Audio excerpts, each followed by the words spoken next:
이 경은 진공에 대해서 가르칩니다. 진공은 우리가 얻을 수 있는 궁극적인 지식입니다. 이것은 모든 수행자에게 있어서 궁극적인 지식입니다. 자신이 수행자라고 생각한다면, 또는 조금이라도 수행을 하고 있고 불교에 약간이라도 관심이 있다면, 진공은 모든 수행자에게가 얻어야 되는 궁극적인 지식입니다. 모든 불교의 지식, 가르침, 명상, 염불, 진언, 경, 위회, 계율, 이 모든 것들이 한 가지 공통적인 목적은 진공을 깨달을 수 있게 하는 것입니다. 진공은 궁극적인 불교의 지식으로 피라미드의 꼭대기에 있습니다. 모든 것이 진공으로 이끕니다. 어떤 스승에게서 배우든지 간에, 어떤 종파에 속속되어 있든지 간에 여러분의 수행은 여러분의 진공을 증득하도록 도와야 합니다. 이는 매우 중요합니다. 이 기준은 여러분이 어떤 길을 택해야 하는지, 누구를 믿어야 하는지 결정하는 데 도움이 됩니다. 저는 매우 운이 좋았습니다. 제가 처음 시작할 때 소승불교의 수행을 하는 베트남 스님을 따를 뻔했습니다. 저는 예전에 가본 절에 다시 가서 문을 두드렸습니다.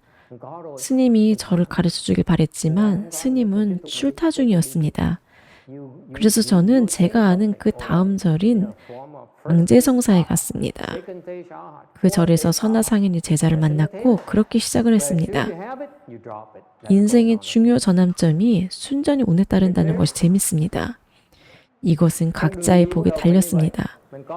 저는 궁극적인 지식을 구하지 않았습니다. 제가 베트남 스승과 함께 했다면 저는 결코 진공의 개념 근처에 가지도 못했을 것입니다. 소승불교를 수행하는 사람들은 진공을 목표로 삼지 않습니다. 제가 아는 한 대승불교 수행자들의 궁극적인 목적은 진공의 증득입니다. 진공은 부처님에 의해 처음 제시된 개념입니다. 법계의 모든 부처님이 같은 진공을 가르칩니다. 저는 여러분이 이것을 이해하기를 기대하지 않습니다. 진공을 증득하는 방법은 먼저 여러분이 진공의 개념을 외워야 합니다. 그리고 나는 진공을 증득하길 원해 라고 씨앗을 심어야 합니다.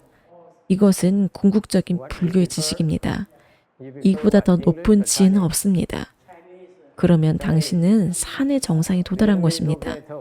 산의 정상에 도달하면 다른 것들은 쉽게 얻을 수 있습니다. 불교 의식에서 우리는 자주 반야신경을 독송합니다. 왜 그렇습니까? 왜냐하면 진공을 이해하는 씨앗을 심기 위해서입니다. 진공은 상이 없지만 상이 없지 않은 것이 없습니다. 그것이 진공입니다. 이것을 외우세요. 이것을 외워야 합니다. 왜냐하면 여러분이 어떤 단계에 도달하면 언젠가 이것이구나, 이것이 바로 그것이구나 하고 그것을 정확히 봅니다. 진공은 무상입니다. 전혀 상이 없습니다. 무상은 무엇입니까? 무상은 전혀 아무것도 없다는 뜻입니다. 전혀 아무것도 없습니다.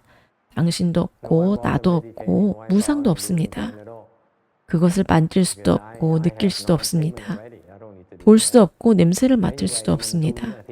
들을 수도 없고 그것에 대해서 생각할 수도 없습니다. 그런 것이 있습니다. 이를 믿을 수 있습니까? 볼 수도 없고 만질 수 없는 그런 것이 있다는 것을 믿을 수 있습니까? 그런 것을 생각할 수 있습니까? 그럴 수 없습니다. 오직 상상에서만 그런 것이 있습니다. 그래서 이 정의를 외우는 것이 중요합니다. 하지만 동시에 그것은 모든 것을 포함합니다. 상이 없는 것이 없습니다. 그것이 진공입니다. 혹은 묘유라고 합니다. 진공과 묘유는 같습니다. 진공은 그 안에 아무것도 없지만 묘유는 그 안에 모든 것이 있습니다. 그것이 궁극적인 불교의 지식입니다. 이것은 무엇인가요? 그것은 동전의 앞뒤와 같습니다. 한 면은 진공이고 다른 면은 묘유입니다. 그러면 이것이 무엇인가요? 그것은 불성입니다. 놀랍고 경이로운 경계입니다. 생각해 보세요. 그것은 모든 것을 가지고 있습니다. 우리는 그것을 가지고 있습니다. 이는 우주의 모든 부를 가지고 있다는 뜻입니다. 왜 아직도 우리는 구하고 있죠? 왜 여전히 탐합니까? 여러분은 이미 가지고 있습니다. 그것을 캐고 끄집어내는 문제일 뿐입니다. 다른 곳에서 찾을 필요가 없습니다. 여러분은 이미 그것을 가지고 있습니다. 채는 무엇입니까? 모든 경은 각기 특정한 채가 있습니다. 예를 들어서 채는 여러분의 몸하고 다르지 않습니다. 채는 여러분의 구성 성분입니다. 반야신경의 채는 진공입니다. 반면에 화엄경에서는 진정한 법계가 채입니다. 그래서 본래 화엄경은 매우 깁니다. 무한합니다. 끝이 없습니다. 능엄경의 채는 열애장 묘진 여성입니다. 그것은 여러분의 불성을 설명합니다. 아미타경의 채는 상라가정입니다. 만약 여러분이 아미타 부처님 불토에 가면 무여열반의 낭만이 대신할 수 있는 그런 안락함을 거기서 경험합니다. 여러분이 이것이 여러분 수중 이산이라는 것을 아실 것입니다. 그러나 이것은 여러분이 이해하는 중요한 개념입니다. 우리는 경을 설명할 때 여러분의 이해에 도움이 되도록 선화상인의 전통 방식을 따라서 아주 쉬운 말로 이치를 설명합니다. 이 중요한 불교의 개념에 우리는 시간을 할애해야 합니다. 천태오중 현의 중에서 세 번째 명종은 경의 종지를 밝힙니다. 종은 무소득입니다. 진정 이해한다면 얻을 것이 아무것도 없습니다. 얻어야 할 불도가 없습니다. 이것은 소승불교의 가르침과 대조됩니다. 소승불교에서는 무엇을 가르칩니까? 그들은 아라한과 벽 혹은 벽지불가에 도달하기 위해서 수행합니다. 그들은 여전히 얻습니다. 여전히 얻을 것이 있음을 보면 그것은 궁극적인 지식이 아닙니다. 반면에 대승불교에서는 우리는 아라한과를 얻어야 한다고 하지만 거기에 도달하면 무엇을 합니까? 그것을 내려놓습니다. 우리는 더 나아가라고 합니다. 매달릴 것이 아무것도 없습니다. 그것이 얻을 것이 없음의 특징입니다. 수다원, 사다움, 아라한 이런 과의들을 얻습니다. 하지만 그것을 얻자마자 내려놓습니다. 그것이 얻음이 없다는 뜻입니다. 그러면 궁극적인 얻을 것이 없음으로 가게 됩니다. 반면에 소승불교에서는 과의에 매달립니다. 그들은 이것은 매우 놀라워, 이것은 매우 중요해라고 합니다.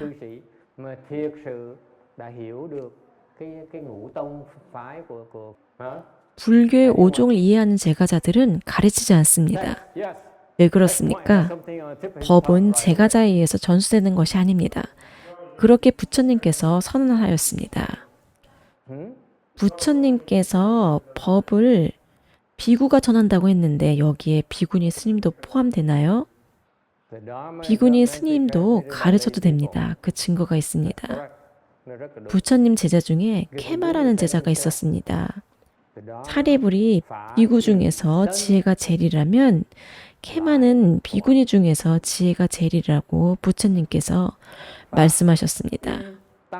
케마는 주위를 다니면서 설법을 하였습니다. 케마는 사리불처럼 재변을 갖추었습니다. 사리불이 설법할 때마다 사람들은 환희롭게 들었습니다. 똑같습니다. 케마가 법을 설하면 사람들은 좋아했습니다. 파사나디 왕을 아십니까?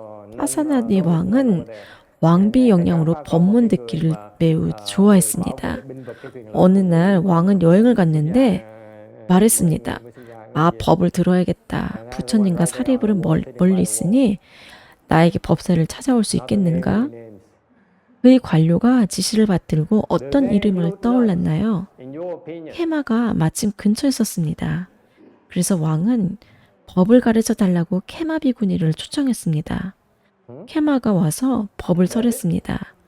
왕은 매우 좋아했습니다. 하지만 왕은 매우 영리합니다. 왕은 부처님 사립을 못 건련 등 부처님의 위대한 제자에게서 법을 들었습니다. 그는 법에 능통합니다. 그래서 그는 케마에게 매우 어려운, 말하자면 꽤 까다로운 질문들을 물었습니다. 그의 질문 하나는 예를 들어서 부처님께서 열반에 드신 후 여전히 존재하는가와 같은 것입니다. 케마는 부처님은 결코 이것에 대해서 설명하지 않았다고 말했습니다. 이 뜻은 부처님은 이에 대해서 설명하기를 거절했다는 뜻입니다. 하지만 왕은 설득되지 않았습니다. 영리한 왕은 말했습니다. 당신이 대답을 못하는 것은 법이 전수는 비구에 의한다는 부처님 말씀을 증명하는 것입니다. 그렇기 때문에 당신이 이해하지 못하고 그것에 대답할 수 없습니다. 그래서 그가 무엇을 했나요? 그는 돌아와서 부처님께 직접 물었습니다. 부처님께서 무엇이라고 대답했습니까? 부처님은 케마가 한 대답과 똑같은 대답을 했습니다. 지혜는 하나입니다. 이것은 실제 이야기입니다. 이것이 비구니도 설법이 허용됨을 증명합니다. 제 개인적인 견해는 다음과 같습니다. 첫째, 케마, 프라자바티 고타미, 그리고 많은 깨달은 비구니들과 같이 출세관적인 지혜가 있으면 법을 설해야 합니다. 다시 반복하는데 저희 견해는 아라한이나 그 이상을 증득하면 성별에 관계없이 법을 설해야 합니다. 왜 그렇습니까? 아라한이나 그 이상을 증득하면 더 이상 남성도 여성도 아닙니다. 남자 혹은 여자의 몸을 가질지라도 지혜의 체는 더 이상 신체적 몸에 제한을 받지 않습니다. 그래서 아라한 혹은 그 이상 단계이면 더 이상 성별이 전혀 없습니다. 그 이하이면 여전히 나라는 것이 있습니다. 나라는 것에는 성별이 있습니다. 그래서 부처님께서 법의 전수는 비구에 의한다라고 했을 때 이는 더 이상 성별이 없는 특별한 계층이 비구를 의미합니다. 여기에는 비구니도 포함됩니다. 승가는 시방상주라고 합니다. 이거는 무슨 뜻인가요? 이는 온 우주의 깨달은 모든 승가라는 뜻입니다. 대승불교에서 승가는 온 우주의 전체 스님, 모든 성인을 의미합니다. 일반 스님들은 오직 이런 성인들을 대표합니다. 그래서 절에 공양 올릴 때 스님들은 이것을 개인에게 주는 공양이라고 보지 않습니다. 스님들은 공양을 깨달은 존재를 대표해서 받는 것이라고 배웠습니다. 그래서 스님들이 그렇게 하면 여러분의 복은 무한합니다. 스님들이 그렇게 하지 않으면 여러분의 복은 훨씬 적습니다. 그리고 스님들의 복도 또한 매우 적습니다. 이런 이유로 대승과 소승을 비교했을 때 대승 수행으로 얻는 복이 더 큽니다. 여기서 승가는 진정한 스님들입니다.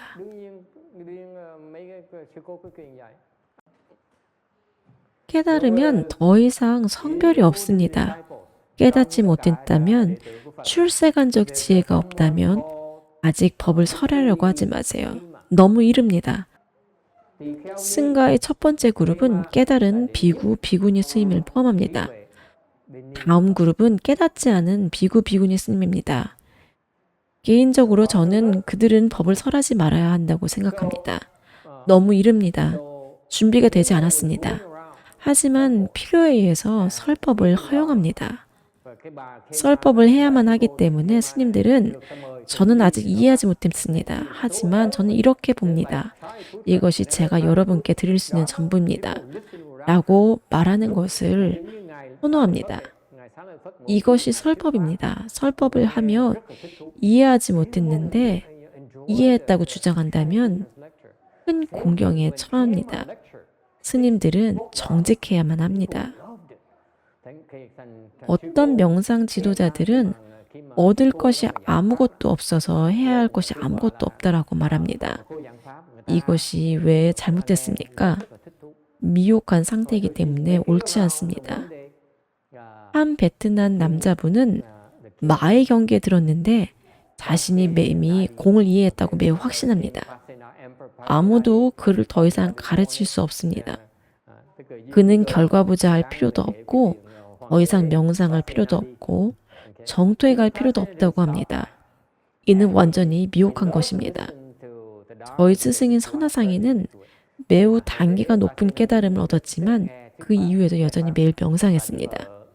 그는 여전히 결과부자로 앉아서 잠자리에 들기 전에 2시간 결과부자로 명상했습니다.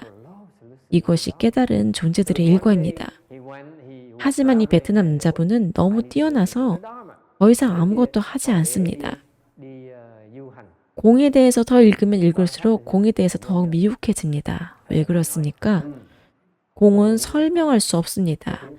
그것을 정말 본다면 왜 그것에 대해서 설명하려고 합니까? 공을 정말 알고 본다면 설명할 것이 아무것도 없습니다. 공이라고 할 것조차 없습니다. 왜 굳이 설명하려고 합니까? 이해했다고 생각하기 때문에 공을 설명합니다. 그러면 여러분은 어떻게 공을 이해합니까? 스님들은 무엇을 해야 됩니까? 우리는 그것을 경험하는 방법을 보여야 합니다. 그것이 불교에서 가르침을 받는 방법입니다. 우리는 여러분이 그것을 경험하게끔 뒀습니다. 공을 여러분에게 설명할 수 없습니다. 하지만 공을 어떻게 경험하는지, 어떻게 거기에 도달하는지 여러분에게 보여주어야만 합니다.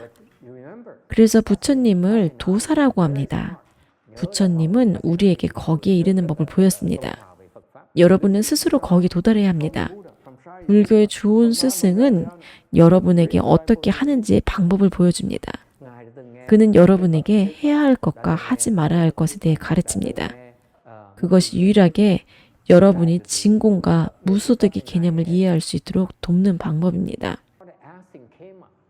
천태오중현의 4번째는 용을 설명합니다. 부처님께서 반야신경을 가르쳐 주셨습니다. 반야신경을 독송할 때마다 우리는 장애를 근절합니다. 우리는 왕생 이전에서 일반적으로 반야신경을 독송합니다. 반야신경이 왕생의 장애를 근절하기 때문입니다. 어떤 종류의 장애입니까? 3가지 다른 중요한 장애가 있습니다. 보장, 업장, 번뇌장입니다. 첫 번째 장애인 보장은 예를 들어서 여러분이 다른 사람들을 방해했습니다. 이제 그들이 되돌아서 여러분을 방해합니다. 그들이 이제 여러분에게 되갚습니다. 사람들을 방해했기 때문에 그들이 돌아와서 여러분을 방해합니다. 이 장애를 없애는 방법이 반야신경을 독송하는 것입니다. 반야신경에 두려움이 없다라는 구절이 있습니다. 두려움이 없다는 의미는 보장에서 벗어남을 의미합니다. 여러분은 보장이 있기 때문에 두렵습니다. 2번째 장애는 업장입니다. 이 생에 무언가를 성취하는데 걸림이 없다는 것은 업장에서 벗어남을 의미합니다. 3번째 장애는 번뇌장입니다. 번뇌가 있는 이유는 여러분의 마음이 미혹하기 때문입니다. 그래서 번뇌에서 벗어날 때 전도몽상에서 떠납니다. 이 경을 독송하면 이런 장애들을 근절하는 용도가 있습니다. 여러분이 진정한 지혜가 있을 때 이런 장애를 넘어설 수 있습니다. 각 경전에는 저마다 용이 있습니다. 불교에서 능엄주는 가장 강력합니다. 능엄경의 용은 사랑을 끊어서 깨닫게 돕는 것입니다. 반면에 금강경은 무주와 발심입니다. 아미타불은 왕생과 불태입니다. 반야신경을 독송해서 장애를 근절한 일화입니다. 오래전에 불교를 수행하는 의사에게서 들은 이야기입니다. 한 미혼 베트남 여성이 출가를 결심했습니다. 그녀에게는 감정적으로 애착할 대상이 없었습니다. 남편도 없고 아이도 없어서 출가를 결심했습니다. 출가를 결심하자마자 미국인 동료가 그녀에게 구애를 하기 시작했습니다. 출가의 결심을 그에게 미처 알리기 전에 그는 그녀에게 진심으로 구애했습니다. 그의 마음이 그녀의 마음에 닿았습니다. 누군가가 나를 이만큼 사랑할 수 있다는 것을 예전에는 몰랐어. 그녀는 이렇게 말했습니다. 그래서 그녀는 다시 생각을 했습니다. 이 남자의 사랑을 택해야 되나 아니면 부처님께 가야 하나. 어려운 결정입니다. 그녀는 결정을 할 수가 없었습니다. 그래서 그녀가 주저할 때마다 의사는 반야신경을 독경하라고 일러주었습니다. 그녀는 몇 달간 반야신경을 독경하였고 마침내 출가하였습니다. 이것이 반야신경으로 장애를 근절한 예입니다. 반야신경을 듣는 것조차도 장애를 근절합니다. 우리는 이 법문 후 곧 회양을 하고 반야신경을 독송합니다. 왜 이것이 중요합니까? 망자들이 왕생의 장애를 근절하기 때문입니다. 반야신경을 가르친 시기는 반야시입니다. 부처님이 가르치는 시기를 5가지로 분류하였습니다. 첫 번째는 화엄시입니다. 이는 보살들을 위해 가르침을 편 시기로 우리는 이해하지 못합니다. 오직 보살들만이 부처님의 설명을 들을 수 있습니다. 이는 여러분은 보살들이 설명하는 화엄경을 들어야 한다는 뜻입니다. 미국에서 선화상인이 처음으로 화엄경 전체를 설한 걸 압니까? 저는 DRV에 있었을 때 선화상의 화엄경 강설 녹음을 매일 들었습니다. 그것은 가장 좋은 경험 중에 하나였습니다. 그 시간이 내 삶의 시절에서 최고였습니다. 부처님은 처음에 21일간 화엄경을 설했습니다. 두 번째 시기에 부처님은 인간을 가르쳤습니다.